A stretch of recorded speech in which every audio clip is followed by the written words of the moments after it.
Премиерот Зоран Заев и министерот за земјоделство Аријанит Хоџа заедно со иницијативниот одбор на незадоволни тутунари и Сојузот на стопански тутунарски здруженија изразија согласност да покренат иницијатива за укинување на четвртата класа, како и на дополнителните класи тутун за откуп од реколтата од оваа година, со што компаниите откупувачи ќе го дадат својот придонес за постигнување повисока просечна цена.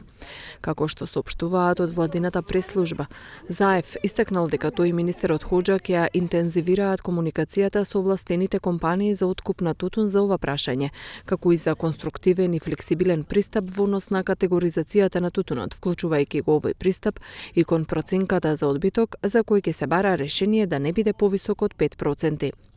На средбата со иницијативниот одбор на незадоволни тутунари и Сојузот на тутунарски здруженија, Заев истакна дека владата ќе го следи откупот на тутунот на дневна основа и ќе ги примени достапните можности цената на откупениот тутун на ниво на цела држава да ја достигне просечната цена најмалку од 180 динари. На средбата истакнале дека во интерес на тутунопроизводителите и на владата е да продолжи динамиката на откупот со подеднакви количини од сите категории тутун, како обврска и на производителите и на откупувачите за да се постигне поволна просечна цена. Од страна на владата на состанокот истакнале дека ќе продолжи инсистирањето компаниите откупувачи да ја исполнат својата обврска, да ги откупат сите количини на кои се обврзаа со државата, а со тоа и со тутунопроизводителите.